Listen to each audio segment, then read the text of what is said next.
My father used to be with the Foreign Office, and he met my mother during his time in Peru. My mom holds her heritage very dear, so things like Peruvian cuisine and music were a significant part of my upbringing. We had only visited once when I was a child. So, in my late 20s, I chose to fly over to see relatives and explore my mother's homeland a bit. I was on a small back road in the absolute middle of nowhere, attempting to locate the small town where my relatives resided, when I noticed flashing lights in my rearview mirror. The Peruvian police were signaling for me to stop for some reason. Not wanting any trouble, I quickly pulled over and prepared to use my very limited Spanish. But instead of exiting his vehicle and approaching my car slowly with sunglasses on, like in American movies, this police officer assumed a defensive position behind his open car door. He then started shouting at me through his loudspeaker, instructing me to put my hands out of my window. I was instantly terrified. I had rarely seen a firearm in person, let alone had one aimed at me. As I was yelling at the officer that I was unarmed and scared, he treated me like a hardened fugitive, commanding me to be quiet as he cautiously approached my window. He had his weapon pointed directly at my face while trying to apply handcuffs with one hand, so close that a slight twitch of his finger would have splattered my brains across the passenger seat. While this was happening, more police cars began to arrive, and they forcefully dragged me from my car and took me to jail. Being in that jail cell was quite possibly the absolute lowest point of my entire life. The police had been using words like murderer, violator, and hurting children. One officer even gasped and said, "That's him," as I was being escorted through the station. I was having these waking nightmares of being imprisoned in a foreign country for a crime I hadn't committed. These fears were amplified by the occasional officer who would come to taunt me through the bars of my cell. I repeatedly tried to explain that I was British and just there on vacation, but they would retort by asking if I thought they were foolish and to shut my mouth before they did it for me. It was truly awful. This continued for a couple of hours, and I was convinced my life was completely ruined. Then, completely unexpectedly, someone unlocked my cell and informed me there had been a mistake and that I was free to leave. It was an incredibly surreal experience to walk out of that police station. I was trembling like a small dog, but the officers were a mixture of those laughing at the error and those offering apologies that were nowhere near sufficient for what I had just endured. They acted as if they had merely written a ticket for the wrong vehicle, not dragged me to the station at gunpoint. Regardless, I was just happy to be on my way. I was relieved, but also intensely angry. I just couldn't express it, fearing they might find another reason to detain me. But before I departed, they presented me with a photograph of the man they had mistaken me for. He was a violent, wanted fugitive, a truly dangerous man, and looking at his photo was like staring directly into a mirror. It was easily the most frightening experience of my life. When I later asked my relatives if I was eligible for any form of compensation, they just laughed and said, "No chance." I still had a fantastic trip, and I don't regret visiting, but I also haven't returned to Peru since. And next time, I'm arranging for my family to pick me up right from the bloody airport.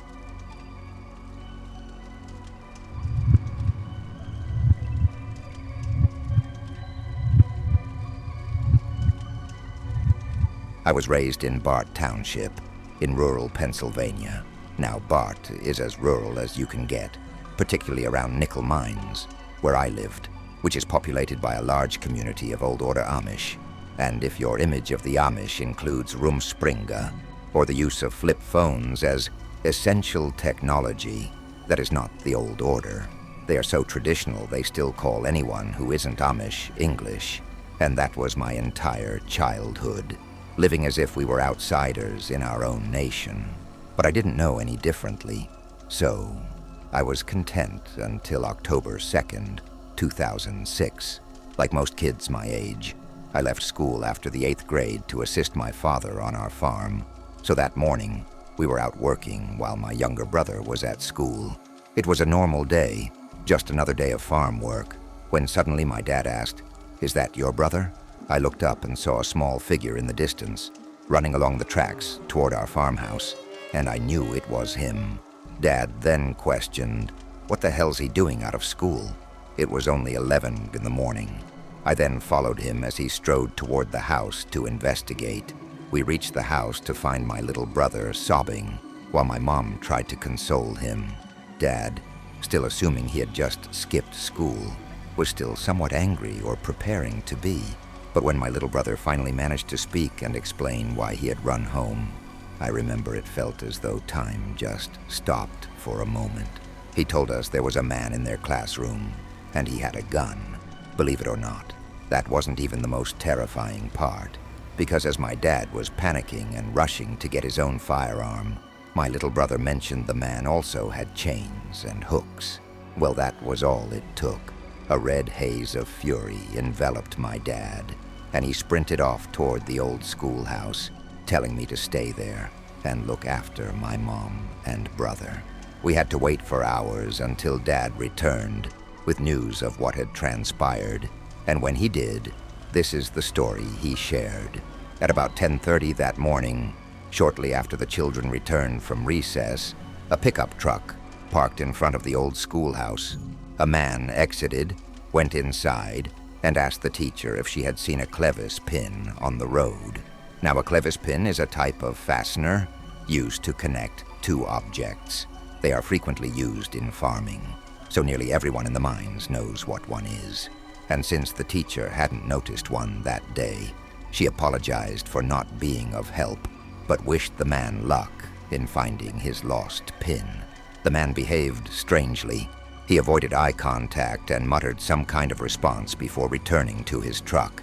But a minute later, he re-entered the schoolhouse with a pistol and informed everyone that they would do as he instructed, or they would die.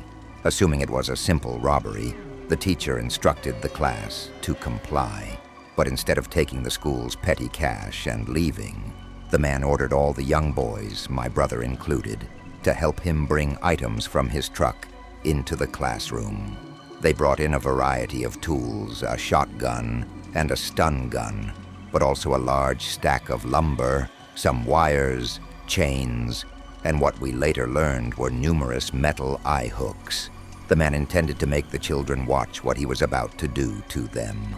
But as he was overseeing the unloading of his truck, the teacher made a break for it and successfully reached a nearby farmer to call 911.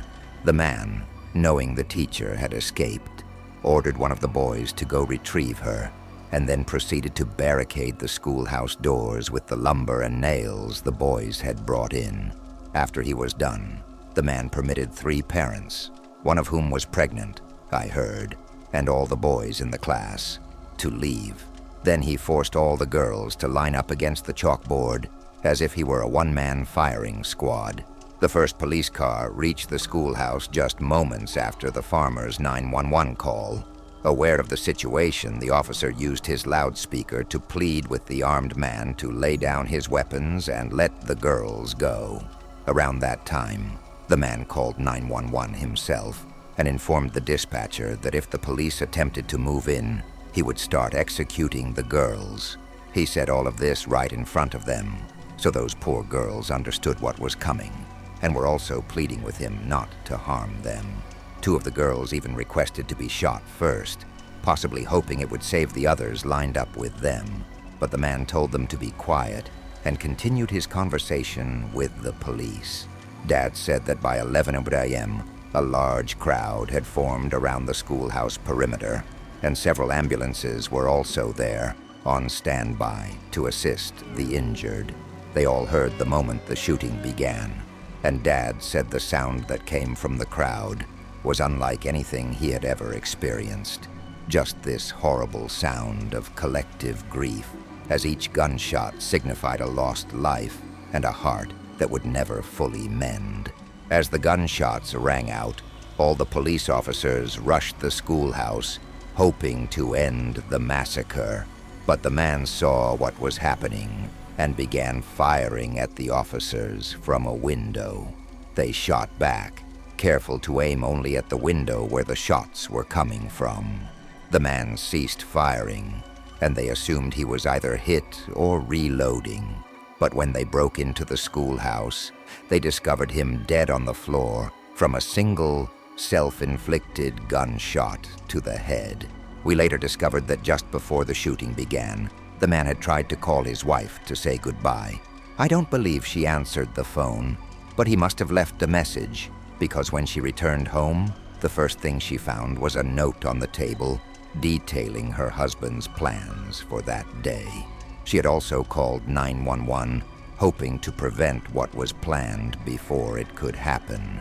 But it was far too late by then, and her husband was just minutes from murdering numerous innocent children.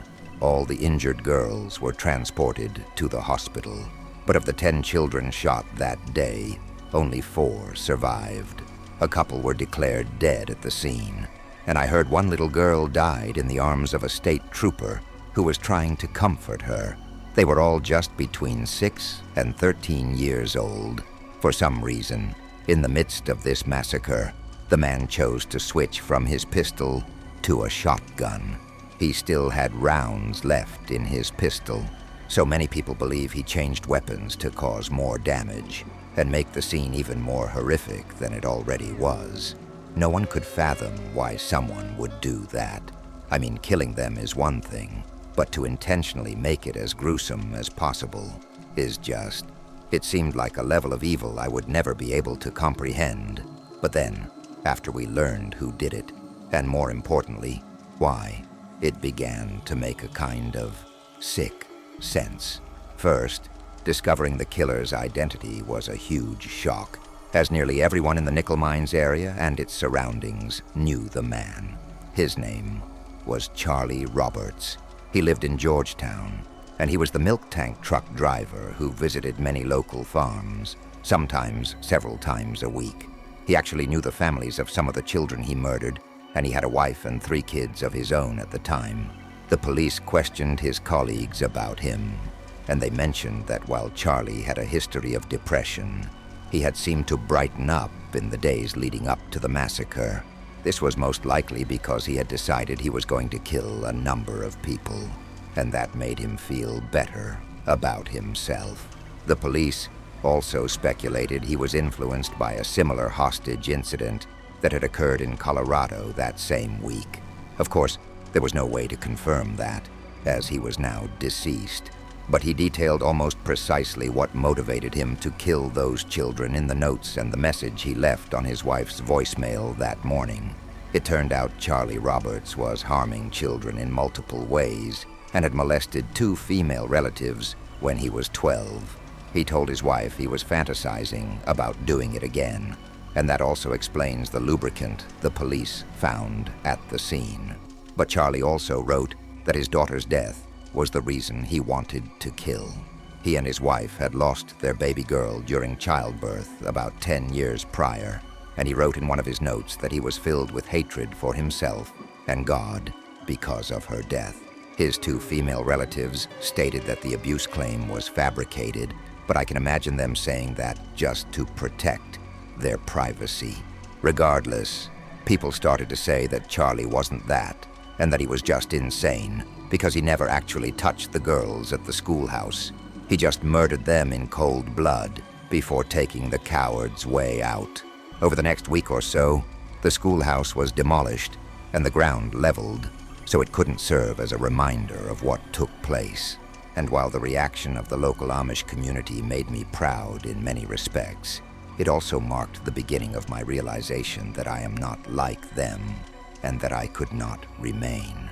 For example, one of the first things people did was contact Charlie's father, who, as you can imagine, was utterly devastated after finding out what his son had done. They told him they forgave his son, and many people even attended Charlie's funeral to show support for his grieving family. I thought that was quite admirable, as it clearly wasn't Charlie's parents' fault that their son went mad. But the part that still troubles me was how people chose to forgive Charlie, too. Amish people are taught not to harbor resentment, but I simply could not bring myself to forgive a man who had brought lubricant into a schoolhouse filled with young girls and then ended their lives. There was this prevailing attitude that if you could forgive the man, it made you a better Christian. So when the topic of prevention arose, as in stopping such an event from happening again, people would say things like, "It's in God's hands now. It's up to the Almighty alone to protect us." I recall another person saying they were glad Charlie Roberts had taken his own life because it meant he had already been judged by God by the time we were burying those girls. If he repented before God, he would be forgiven for all his sins. But the more I contemplated that, the more I felt I didn't belong in the old order. And now, it has been nearly 10 years since I left nickel mines behind. Hey there, friends, and thank you for tuning in. Activate that notification bell to get alerts for all upcoming narrations. I upload new videos every Monday and Thursday at 9 p.m. Eastern. Plus, there are super enjoyable live streams on Sunday and Wednesday nights. If you've got a tale, be sure to send it to my email at letsreadsubmissions@gmail.com, and you might just hear your story featured in the next video. And if you wish to support me even further, get early access to all future narrations and extra content over on Patreon, or hit that big join button to learn about the special perks for channel members. Also, check out the Let's Read podcast, where you can find all these stories and large compilations wherever you get your podcasts. I also have a true crime channel named Saturn Soul. All links are in the description below. Thanks a lot, friends. And remember, the Bigfoot creature that Roger Patterson and Bob Gimlin filmed on October 20th, 1967, was real. It was half human and half gorilla. Thousands of years ago, men traveled to Africa and other regions and mated with female gorillas and orangutans. Some of the Bigfoot creatures possess dark hair, like the gorilla, and some have reddish hair, like the orangutan. Some of the men who went to Africa and other places were tall, and some of the Bigfoot creatures are tall. Have you ever encountered an 8-foot-tall gorilla or orangutan? I haven't either. When scientists discovered the bones, they assumed we evolved from primates. But it wasn't a natural evolution. It was a man-made one. Bigfoot can't save the Earth, but we can. Stop overpopulating.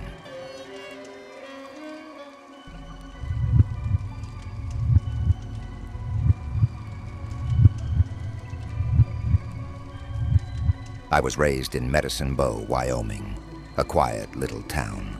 We're mainly known because the dinosaur skeleton of Dippy was found here, though it now sits in Pittsburgh's Natural History Museum.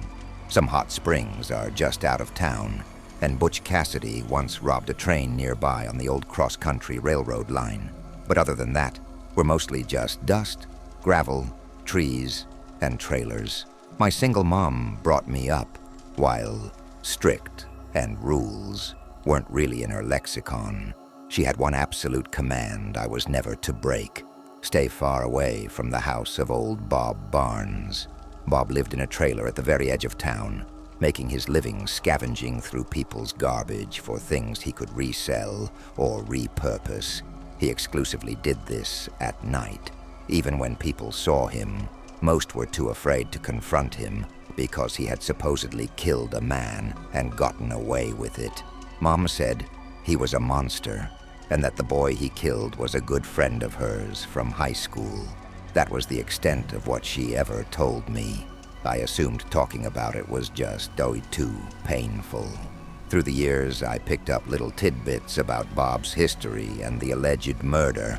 I found out he was a Vietnam veteran who had volunteered to serve, but upon returning home, he couldn't readjust to a normal life.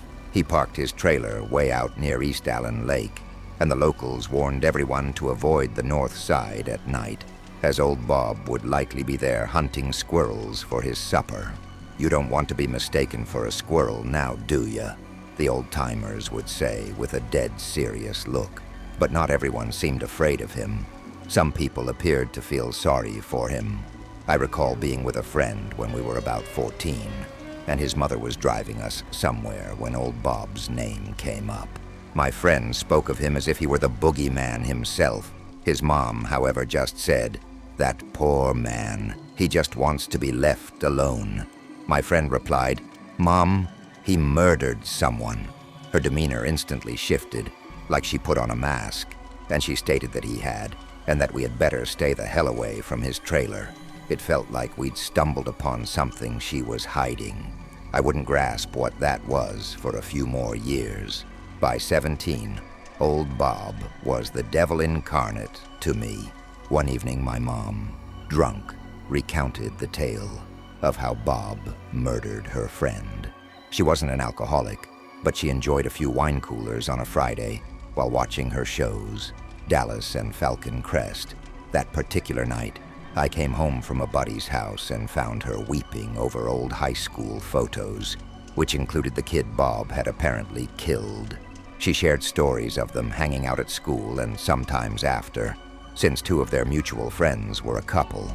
She said that apart from being a bit of a partier, he was a decent person who didn't deserve to die so young or in such a brutal way. He had been drinking by the lake with some friends and wandered into the bushes to relieve himself.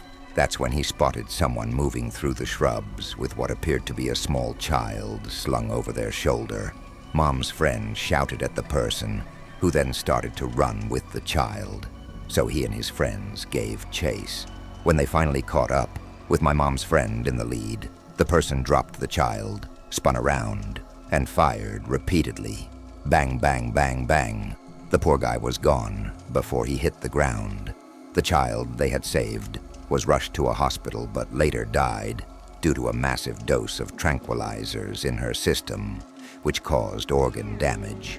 All the kids at the lake that night identified old Bob as the shooter, yet for some unknown reason, he was never taken into custody or sent to prison. It all made perfect sense to me then why everyone feared or detested him. Maybe my friend's mom was unaware of the whole story. That could explain her strange, "poor man" comment, but I knew the facts. As months passed, my hatred for him intensified until I resolved to take action. I had told my friends the story, so they understood my animosity toward old Bob for the trauma he'd inflicted on my mom. It was during one of our campfire nights that I proposed doing something. A friend of mine had asked his father about the young girl who died from the overdose, and his dad confirmed it happened. It was a sensitive topic. You never knew if the girl's mother might be behind you at the store. The only detail that was different from his version was that the girl was found in town, not near the lake. That minor detail was insignificant to us. It was to me, anyway. The narrative was essentially unchanged, and old Bob had to face retribution for his actions years ago. So I devised a plan with my friends that evening. I would sneak out to his trailer in the dead of night, observe it to ensure he was asleep, and then I'd set it ablaze. I know, it was a stupid idea. I could have killed him, but in my teenage mind, I pictured setting the trailer on fire, and as I fled, he would wake up, rush outside, and stand there infuriated before being forced to relocate. But I was incredibly young and dumb, so it didn't unfold that way. It took some time to work up the courage to siphon the gas I needed for the deed. I was broke, completely, so I ended up swiping a can of paint thinner from the art supplies at our school. Then one Friday night, after our usual campfire gathering with my friends, I lied and told them I was heading home, but I was actually on my way to old Bob's place. The walk around the lake to the other side took about an hour. When I was about half a mile away, I switched off my flashlight and followed the water's edge until I saw a faint light from Bob's trailer. I followed my plan and watched the trailer for about 40 to 45 minutes, waiting until the TV sound ceased and the light went out. I waited another minute or two until silence and stillness took over. Then I pulled the can of paint thinner from my backpack and began to creep toward Bob's trailer. My heart was pounding as I neared it, The continued silence of the trailer made me think I had approached completely unnoticed. But then, just as I was about to pry open the can of paint thinner, I heard a loud click to my right, a sound I immediately knew was a gun, followed by someone saying, "What you got there, boy?" I was frozen solid. It was old Bob. He had caught me in the act of trying to burn down his home. I didn't want to admit what was in my hands, thinking that once he knew my intentions, he would just shoot me without hesitation. So, I remained silent. Old Bob ordered me to drop whatever I was holding. When the can hit the ground, I saw the beam of a small flashlight pass over it. As Bob realized what I was up to, he told me to turn around. He wanted to see my face before he ended my life. Yet again, my body refused to obey. I was trembling as he charged at me and spun me around. But when he saw who I was, he shoved me hard, sending me staggering backward. He just stared at me for a moment and lowered his weapon. I was so terrified that although I wanted to plead for my life, no words would come out. Then unexpectedly, he spoke my name aloud, as if to confirm it was me. My terror shifted to extreme confusion, mixed with terror. He knew my name, and he also knew who my mother was. After I confirmed my identity, he said, "I was wondering when you'd eventually show up." The first words I managed to speak that whole time were, "How'd you know me?" Then, after he invited me into his trailer, old Bob vowed to tell me anything I wanted to know. Once we were seated inside his trailer, he asked me what my mom had told me about him. I must have felt a bit bolder, because I told him how much I loathed him for murdering my mom's friend. He asked me to recount my version of what happened, and he just smiled while I told him my mother's story. He listened without interrupting, and when I finished, he said, "Okay, kid, here's what really happened. My mom's friend was a deeply disturbed young man, and despite efforts to help him, he only spiraled further as he got older. He was kicked out of school for stealing underwear from the girls' locker room.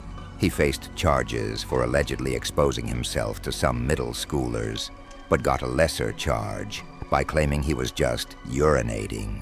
And in the months leading up to his murder, he had been spotted talking to children around town, saying he was just playing with them when confronted by parents. On the night of his death, it wasn't old Bob by the lake with a child over his shoulder.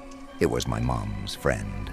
In fact, the entire event unfolded in almost the complete opposite way. Old Bob had been out hunting squirrels, as he often did, when he happened upon a group of intoxicated teenagers near the lake at night. The full moon illuminated them clearly as they moved through the brush, so he trailed them to make sure they weren't heading toward his trailer. As old Bob shadowed these kids along the lake's edge, hearing them whooping and laughing, he noticed one of them was carrying something over his shoulder. It looked disturbingly like a child with long, shiny hair that glistened in the moonlight. Old Bob moved a little closer and overheard the group discussing doing something horrible with what he now saw was an unconscious child. The moment he heard that, Bob switched on his flashlight and commanded them to drop the child. The person carrying the girl was my mom's old high school friend. But rather than releasing the child and fleeing, he produced a knife and was about to plunge it into the child's chest when old Bob fired a couple of .22 rounds into his chest, killing him instantly. Bob mentioned he didn't get a clear look at the others who fled, but he was fairly certain at least one of them was a girl. He then gathered the unconscious child, carried her all the way to town, and left her at the old gas station where a clerk was working the night shift. The clerk dialed 911, but Bob didn't wait around. He simply told the clerk there was a body out by the lake and that the police should visit old Robert Barnes' place, as he was responsible. The police arrived the very next morning and took Bob into custody. However, his story was verified, and the missing girl's parents were so relieved to have her back, they could only thank him. To them, Bob was a hero, but he said he certainly didn't feel like one. After returning from Vietnam, Bob made a vow to himself that he would never harm another person again. That was a primary reason he lived so far out. Had he managed to save that girl's life, it might have been worthwhile, but she was likely dying from the tranquilizers from the moment he found her. So, killing my mom's friend only helped a sick person evade justice. But what truly sickened him and made it all feel like a double tragedy was how the others escaped. That was why he avoided town. He couldn't bear to be near the adult versions of the young monsters who got away with taking that girl's life. He wasn't sure who they were, but he suspected there was a strong possibility my mom was among them. Bob said it didn't matter to him if I believed his story or not. He only asked for one favor: go home, tell my mother what he had just told me, and then look her straight in the eye and ask if it was true. Well, I did just that, and while it's probably best to spare the blow-by-blow details of that conversation, suffice it to say our relationship has never been the same. She is the reason I have not returned to Wyoming in nearly 20 years.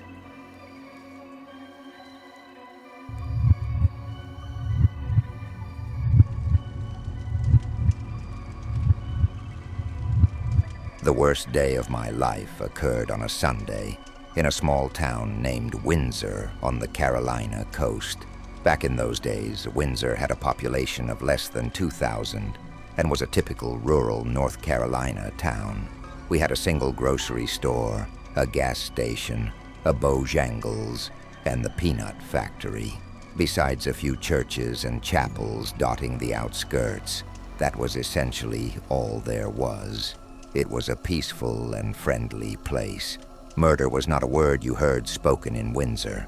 It was something you only encountered on the radio or television. But then came that night in 1993, when that evil stepped right out of the screen and took a walk through our town. It was the evening of June 6th, and I was at the Bertie County Sheriff's Office about a mile south of town. The Bertie County Jail is also located there. After getting some paperwork from one of the deputies, I was sitting at my desk, quietly working on it, when dispatch suddenly came over our radios. It was the calmest day of the week, so I don't think any of us anticipated more than a civil disagreement or a minor traffic incident.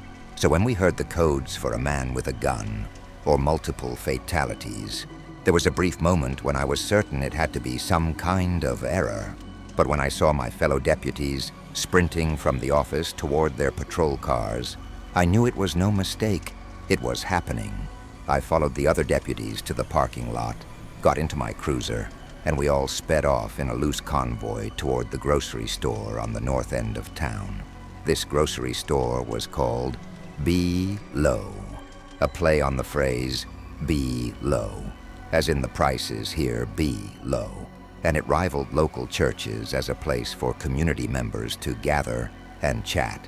So the thought that the three deceased were likely people I knew, possibly even friends, was a difficult reality to confront during that frantic drive.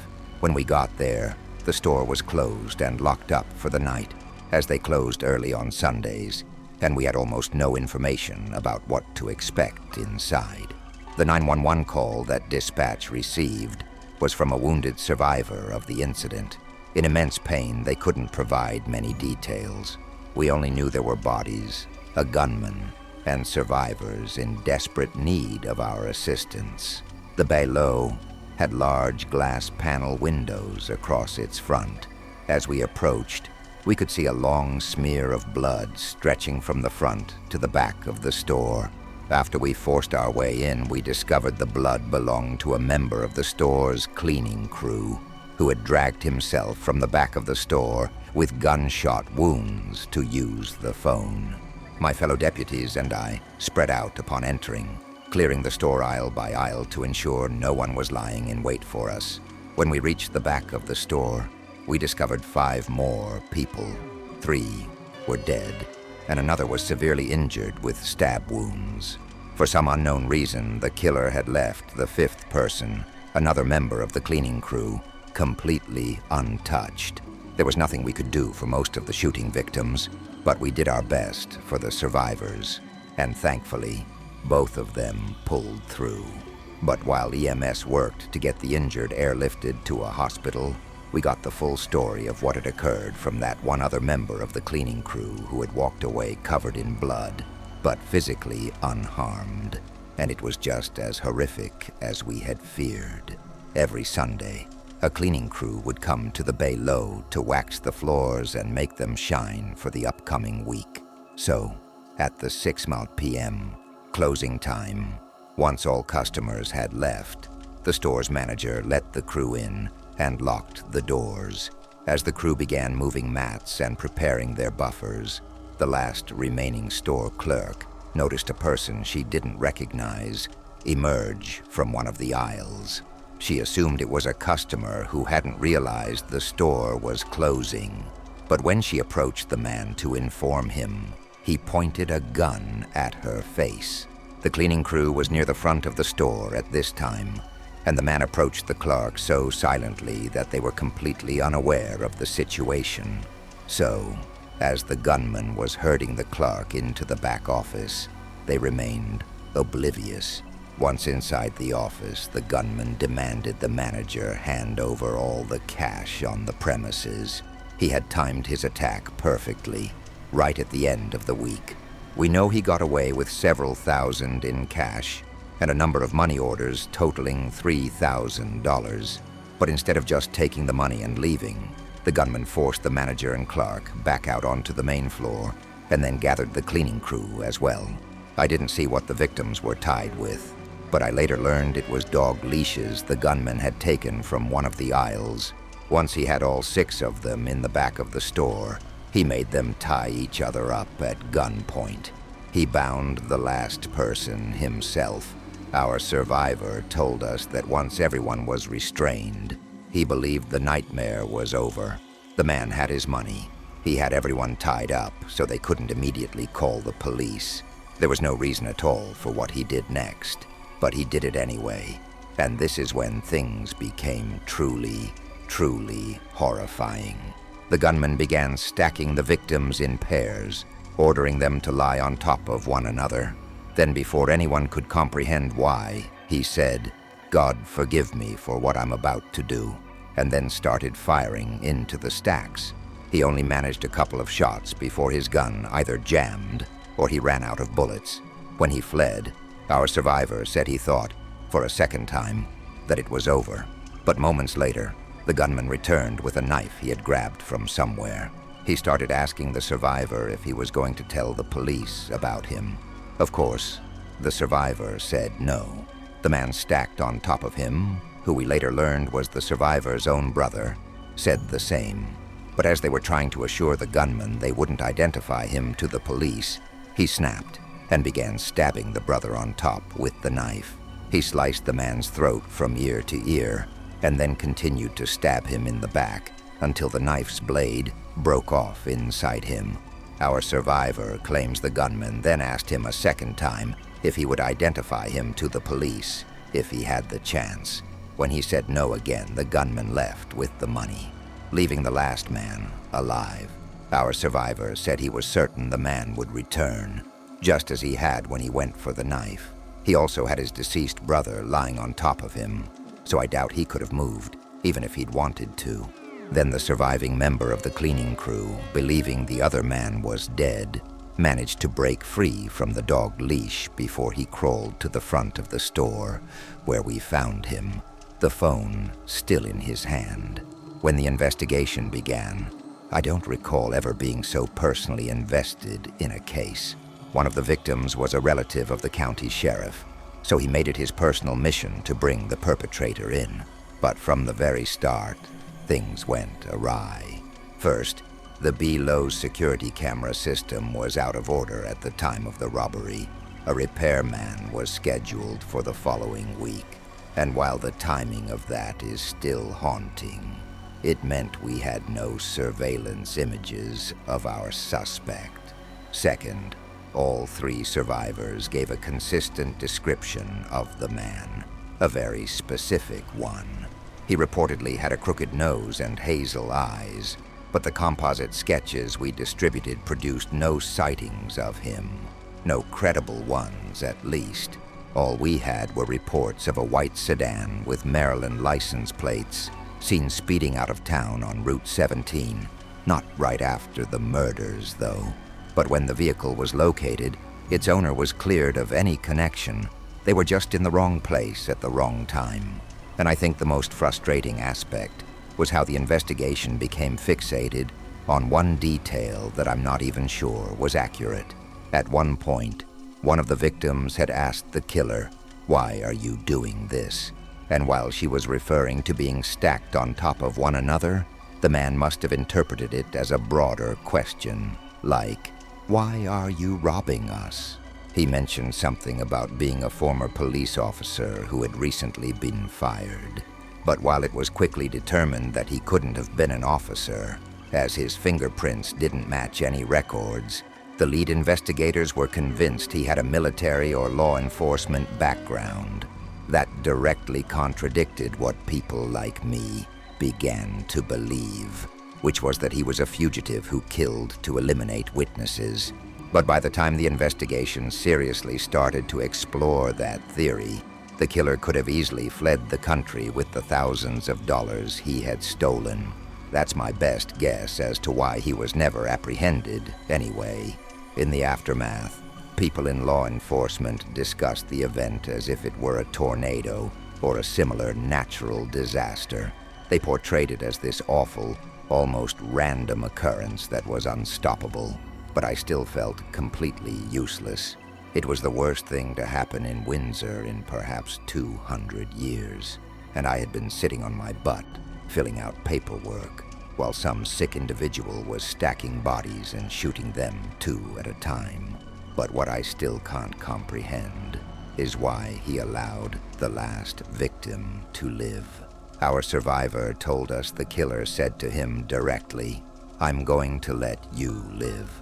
But that makes my fugitive theory seem less plausible. A part of me believes he simply grew weary of killing and couldn't bring himself to stab a second person after what he thought was killing 4 others.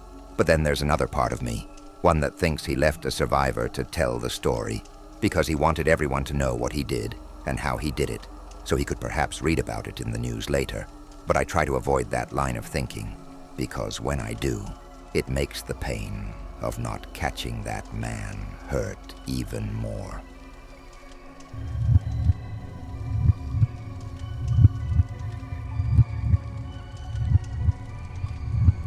In 2002, my boyfriend and I drove from Chicago to a small South Dakota town named Vermilion to visit his folks.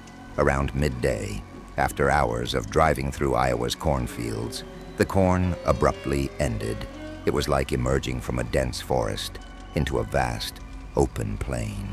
But instead of lush green, everything was ash and charcoal. A significant fire had clearly passed through. While my boyfriend explained that farmers sometimes burn fields to prep them for a new planting cycle, it still felt incredibly eerie. We'd gone from seeing only a few feet to our sides on the highway to having a view for miles and miles in every direction. We'd gone from seeing only a few feet to our sides on the highway to having a view for miles and miles in every direction. That's why the man and the little boy were so easy to see, walking hand in hand across a scorched cornfield.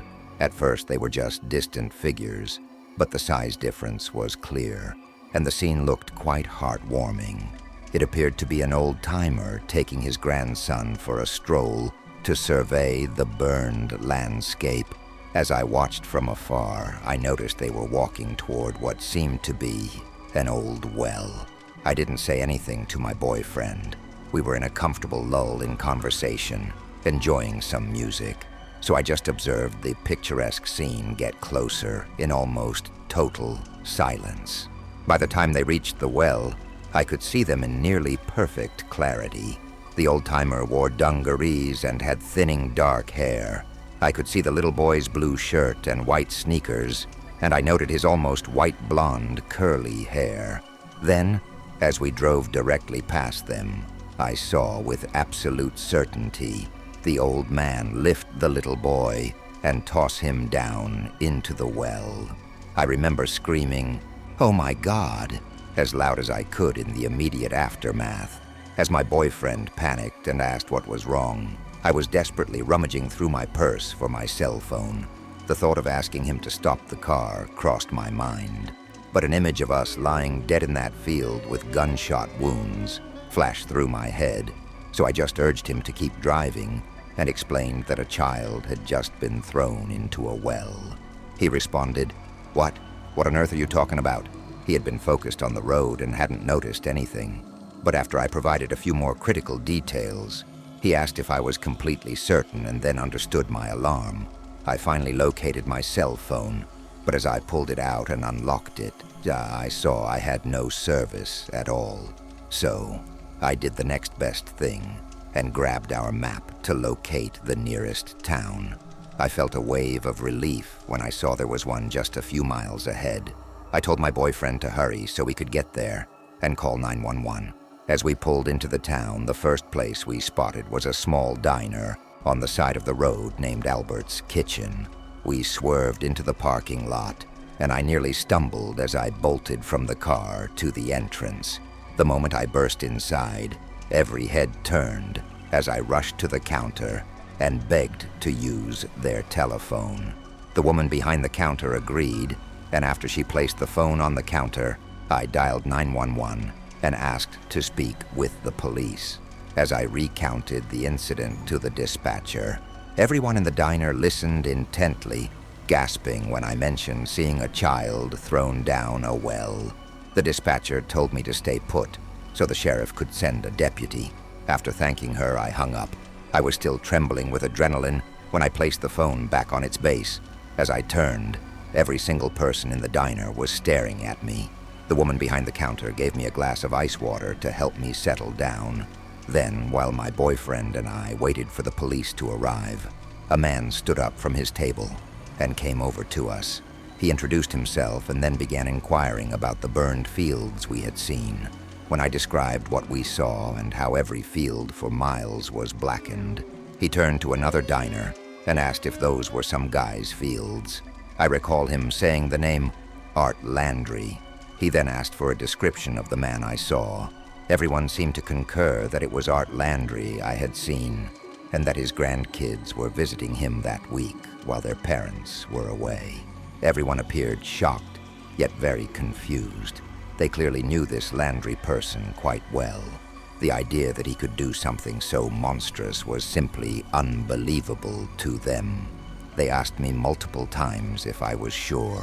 When I insisted I had never been more certain of anything, a wave of "Oh my God" and "Oh dear Lord" spread through the room. I'm not entirely sure how much time passed before a deputy finally arrived to speak with us. When he did, we went out to our car for a private conversation away from the diner patrons. I recounted the entire story again and received the same sort of doubtful, "Are you sure?" reaction from the deputy, as if my account was bordering on impossible or absurd. Then, right in the middle of his questioning, another police car pulled into the lot and outstepped the county sheriff, who had driven all the way from his headquarters to talk to us. The deputy spared me from retelling my story a fourth time by explaining the situation to the sheriff. He too had that, really reaction, and then walked away to talk on his radio for a couple of minutes before coming back. He informed us that someone at HQ had contacted Mr. Landry to inquire about my claim. Art had no idea what I was talking about and stated that while his grandson was staying with him, they had not been anywhere near the burned cornfields. At that point, I was practically pleading with the sheriff to drive us back down the highway so I could show him the exact well I was talking about. He explained that he couldn't just trespass on someone's property without a warrant and would need to speak with Mr. Landry in person first. I struggled to remain calm. I knew every minute we talked, the child's chances of survival dwindled, not to mention what was at the bottom of the well, if there was water, he could drown. If it was dry, we had to get him out immediately before he succumbed to his injuries. I tried my best to communicate all of this, but the more worked up I got, the more the sheriff and his deputies looked at me as if I were insane. I had to literally beg the sheriff before he instructed his deputy to drive to the old well on that farm to investigate. When he finally agreed, I was so genuinely grateful that I almost cried. During the wait, my boyfriend kept saying, "It's going to be okay. You'll see. Everything will be fine." The sheriff was leaning against his car, talking on his radio. Then he suddenly stood up and walked toward us, announcing he had good news. First, the well on the farm was empty, and second, Mr. Landry was on his way to the diner with his grandson, so I could confirm for myself that everything was all right. I was momentarily speechless because I was positive, and still am, about what I witnessed. The sheriff then used the opportunity to suggest that, thankfully, I must have been mistaken. The person I saw was likely just lifting their child to show them the bottom, and any dropping motion I perceived was probably an optical illusion caused by our speed and the smoke. The only question I could muster when I finally found my voice was how the deputy could be so certain the well was empty. Was he positive there wasn't a child down there, maybe underwater, or just beyond his flashlight's reach? I knew what I saw. A child's life was on the line, and I wasn't going to simply accept someone else's word, especially when they were using terms like optical illusion or trick of the light, which sounded increasingly suspicious the more they were used. I understand that small towns often have a protective mentality, but their apparent lack of concern for this child was shifting from alarming to disturbing. As I tried to maintain my composure and politely explain to the sheriff that I was certain of what I saw, the deputy returned from checking the well. Following him was a battered old truck, and as it stopped, a large man in dungarees with thinning dark hair got out. The first thing he said was something like, "Now who's this saying I dropped my damn grandson down a well?" He sounded furious. The sheriff walked over saying, "Hey, now just hold on, Art. She's just trying to help." This man, Art, then went to the passenger side of his truck, opened the door, and helped a young boy out. He led the boy over to us, then told me that this was the child he had supposedly thrown down the well, in a very aggressive, accusatory tone. My boyfriend whispered, "See, I told you everything'd be fine," in a comforting way, but things were not fine because the boy I had seen had curly blonde hair, and the child before us had closely cropped dark hair. I grew increasingly frantic as I tried to explain that it wasn't the same kid. The deputy suggested that perhaps the sun on his hair had made it appear blonde. Their attempts to make me feel insane made me want to scream, but I knew that would only hurt my credibility. So instead, I asked if there was someone else I could speak to, as I didn't feel they were being helpful. Then, while the deputy and I were talking, the sheriff asked my boyfriend for a private word. A few minutes later, my boyfriend returned, saying we had to go. The sheriff had essentially asked if I was mentally unstable. When my boyfriend denied it, he was told to get me out of town to avoid being arrested for public disturbance. They wouldn't tolerate people coming into town making accusations and smearing a good man's name. So, unless we had other official business, we were to leave immediately or be arrested. At that point, I truly wanted to leave. I had a dreadful, creeping sensation that something sinister was happening in that town. But whatever it was, we weren't going to uncover it in the parking lot of that diner. I feigned an apology to the farmer and his grandson, whoever that poor child was. And the moment we were back on the road and had cell service, I called the Iowa State Patrol to report the incident. I told them I believed something deeply wrong was occurring in that town, particularly on Art Landry's farm, but they later informed me that there was nothing to my report. I then initiated the full complaints process, stating that my report was not being handled with due seriousness. But again, they responded that they had done all they could, and there was still nothing to report. But I know what I saw. I have never had any hallucinations before or since. I do not need glasses, and no, I am not crazy. And so, those stories come to an end, leaving a few questions to haunt you.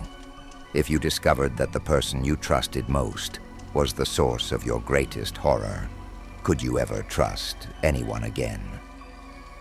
These stories explore our deepest fears. If you have a similar thought, join the conversation below. We read every comment. See you in the next one.